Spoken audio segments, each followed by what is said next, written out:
샬롬 할렐루야. 로마서 2장 14에서 15절여.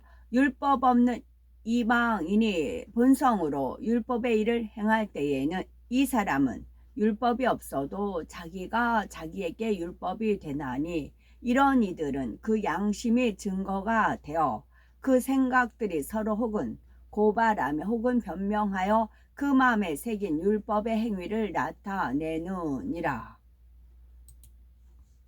천구 30번째 삼천층으로는 두 번째입니다. 삼천층에 들어갈 수 있는 신앙의 자격과 생명의 면류관에 대해서 말씀을 드렸고, 양심 심판에 대해서 살펴보겠습니다.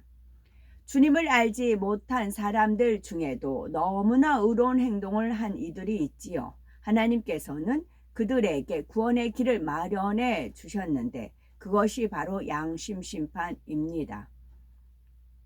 사도행전 4장 12절에 다른 이로서는 구원을 얻을 수 없나니 천하 인간의 구원을 얻을 만한 다른 이름을 우리에게 주신 일이 없음이라 하였고, 요한복음 3장 18절에는 저를 믿는 자는 심판을 받지 아니하는 것이요 믿지 아니하는 자는 하나님의 독생자의 이름을 믿지 아니하므로 벌써 심판을 받은 것이니라 하였습니다. 이는 오직 예수 그리스도를 믿을 때에만 구원을 얻을 수 있다는 말씀이지요. 누구든지 예수님을 구세주라 입술로 시인하고 마음으로 믿어야 구원받을 수가 있습니다.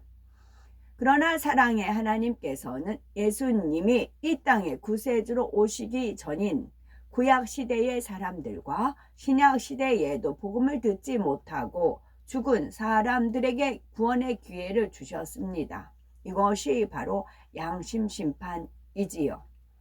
로마서 2장 14에서 15절에 율법 없는 이방인이 본성으로 율법의 일을 행할 때는 이 사람은 율법이 없어도 자기가 자기에게 율법이 되나니, 이런 이들은 그 양심이 증거가 되어 그 생각들이 서로 혹은 송사하며 혹은 변명하여 그 마음에 새긴 율법의 행위를 나타내느니라 하였습니다.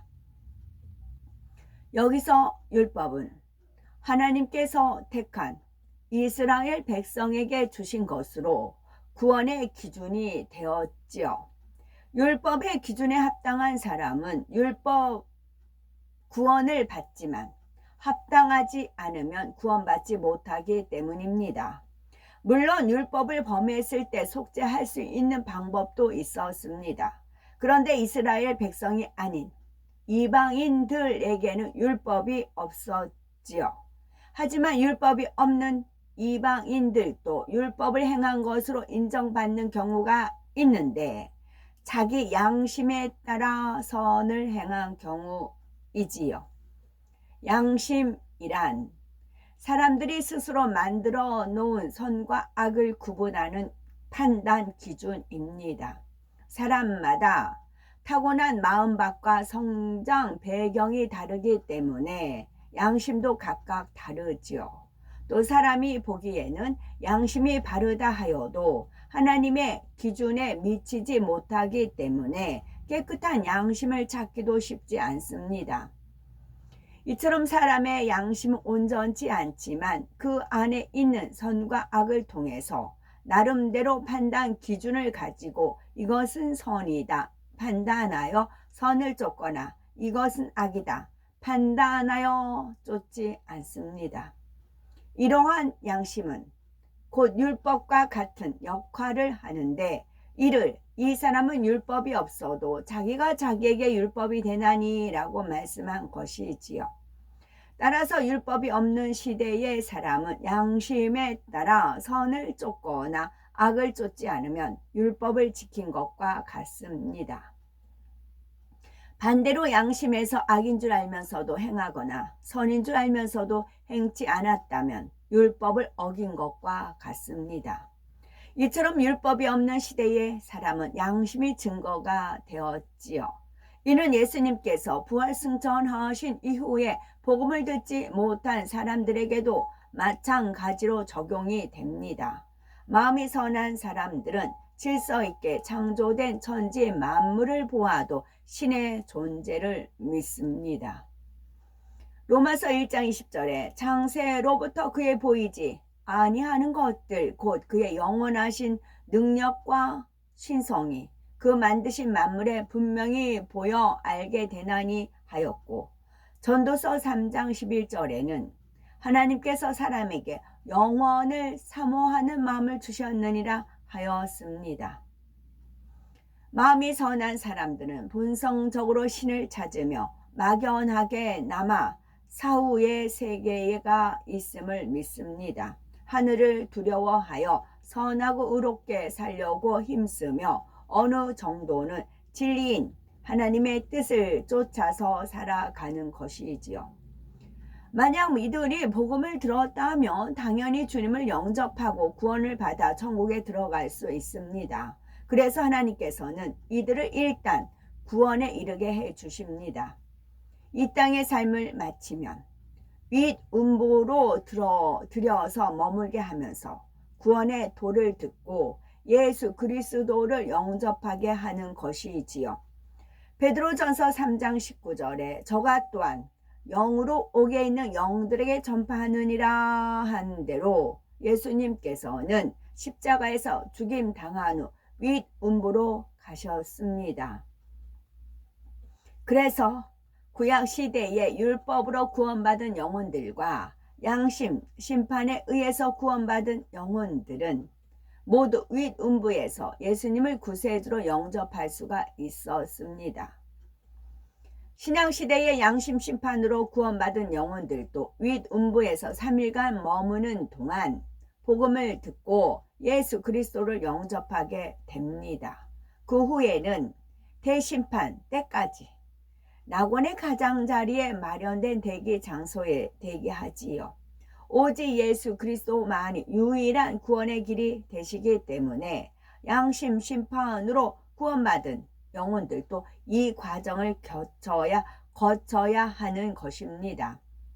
반면에 양심 심판으로 구원받지 못하는 영혼들은 아래 음부로 떨어지게 되지요. 대심판 때까지 아래 음부에서 고통받다가 이후엔 영원한 지옥불에 던져지는 것입니다. 양심 심판으로 구원받은 영혼들도 각기 중심의 선의 차이가 있는 것이고 양심에 따라서 의롭게 산 정도도 다르죠. 그러므로 각자가 행한 대로 천국의 처소도 달라지는데 이것이 바로 하나님의 공의요 하나님의 사랑입니다. 복음을 들은 영혼들이 삼천층에 들어가려면 하나님을 지극히 사랑하는 마음을 가져야 하는 것이죠.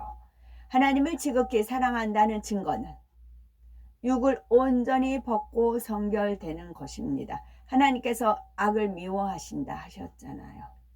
그래서 그 말씀에 순종하기 위해서, 효도하기 위해서 육을 온전히 벗고 성결되는 것입니다. 또한 주님을 위해서 자기 목숨도 버릴 수가 있는 것이지요. 복음을 듣지 못한 영혼들 중에서도 자기 양심의 의와 선을 지키기 위해서 생명을 버린 이들이 있습니다. 나라와 임금을 위해서 자신의 목숨을 기꺼이 버렸던 충신들이 그러한 예지요. 비록 임금이 자신의 충정을 알아두지 않고 애매히 고난을 받게 해도 임금을 원망하거나 미워하지 않았습니다. 자기 양심의 의를 쫓아 죽기까지 변함없이 충성했던 것이지요.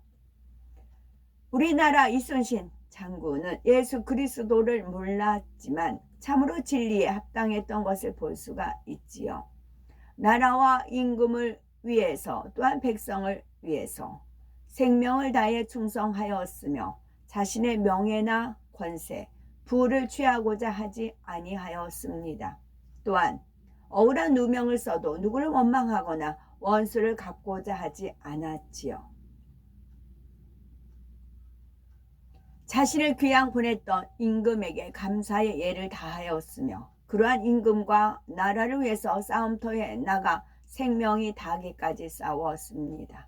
그런가 하면은 때를 따라 무릎을 꿇고 하늘을 향하여 기도를 올리는 등 언제나 신을 인정하였지요. 이러한 양심의 의는 진리 안에서의 의와는 부합이 됩니다. 진리 안에서 선의 3단계 혹은 4단계에 해당하는 것이지요. 이처럼 진리에 합당한 선과 의를 가졌으되 그 선과 의를 지키기 위하여 자기를 온전히 버렸던 분들이 복음을 들었다면 그분들은 변함없이 하나님을 사랑함은 물론이요 하나님을 위해서 능히 생명도 버릴 수가 있었을 것입니다. 따라서 하나님께서는 이들이 능히 삼천층에 들어갈 수 있다고 인정해 주시는 것이죠. 하나님께서 양심 심판을 통해서 삼천층에 들이시는 또 다른 경우가 있습니다. 부모나 이웃을 위해서 자신을 온전히 희생하는 고귀한 마음을 지닌 사람들의 경우인 거지요. 우리나라 전래 동화에 나오는 효녀 심청과 콩지의 선을 그 예를 들 수가 있는 것입니다. 심청은 맹인이면서도 홀로 자신을 키워준 아버지의 은혜에 감사하여 아버지를 극진 정성으로 섬겼고 아버지의 눈을 뜨게 하려고 자기 목숨까지 스스로 버렸습니다. 콩지는 자신을 심히 핍박하는 계모를 전혀 미워하지 않았고 성심으로 섬겼지요. 계모가 데려온 딸 팥쥐까지도 친동생처럼 사랑하고 잘 보살펴 주었고 팥쥐만을 심하게 편애해도 서운해하지 않고 선으로 이해하였습니다. 이러한 콩지와 심청의 선은 진리 안에서도 높은 수준의 선인 것이지요. 선의 3단계, 4단계에 해당이 됩니다. 따라서 정말 이런 선을 지닌 사람이 있다면 그는 능히 삼천층에 들어갈 수가 있는 것입니다. 우리나라는 예를 들어서 이와 같은 인물이 있으면 들으신다는 거예요. 이제 외국의 영화, 책은 제인 에어 같은 그런 성품이죠. 제인 에어 같은 성품. 이처럼 다른 사람을 위해서 자신을 온전히 희생하는 선을 나타낸 사람과 자기 자신만 선을 지키며 산 사람의 선의 깊이는 전혀 다릅니다. 삼천층에 들어간 사람들은 자기 자신만 선하게 산 것이 아닙니다. 선한 양심을 따라서 헌신하고 희생하면서 자신은 죽어지는 의로운 행함을 보였고 다른 사람도 그 선에 감동받아 선하게 살 수 있도록 영향을 주기도 했던 것이지요. 반면 그저 자기 자신만 선하게 산 사람들은 이천층에 들어갑니다. 남을 위해서 큰 선을 행한 일이 없으며 그렇다고 악을 행한 일도 없는 거지요. 남에게 해를 끼치지 않으면서 선을 쫓아 자신의 삶을 성실하게 살아간 사람들이 이천층에 들어가는 것입니다. 나라와 임금을 위해서 의를 지켰던 신하들이 불의한 일에 대처하는 경우를 예를 들어서 마음의 의를 구분하여 보겠습니다. 먼저 삼천층에 들어갈 수 있는 의로운 신하라면 불의한 일을 의롭게 개선할 수가 있습니다. 그 모든 과정도 선 가운데 이루어지기 때문에 자신이 어떤 불이익을 당한다 하여도 묵묵히 참을 줄 알고 모함하는 상대에게 악으로 갚지도 않습니다. 이천층에 들어가는 신하라면 불의를 보고 참된 선 가운데 모든 것을 인내할 수가 있지요. 그러나 앞장서서 어떤 것을 개선하려는 적극적인 선행을 보이지는 않습니다. 일천층에 들어갈 만한 신하는 불의를 보고 참지 못합니다. 심히 마음이 상해서 울분을 터뜨리기도 하지요. 또한 자기의 의 가운데 불의에 대항하려다가 도리어 해를 입기도 합니다. 복음을 듣지 못한 시대의 사람들이라도 하나님께서는 각 사람의 선과 의를 정확하게 파악하실 수가 있습니다. 그래서 온전한 공의와 사랑 가운데 각자의 양심에 따라 천국의 영원한 저소로 들이시는 것입니다. 이처럼 우리 아버지 하나님은 신실하십니다. 그러면 복음을 들은 우리는 어떻게 해야 할까요? 우리는 천국 가는 밝은 길을 압니다. 더구나 성결의 말씀, 성결의 복음을 들음으로써 새 예루살렘에 가는 길도 밝히 알지요. 그러므로 신실하신 하나님을 믿음으로 성결의 길을 따라 새 예루살렘까지 가는 복되고 아름답고 보배로운 우리가 되셔야 되겠습니다. 아멘.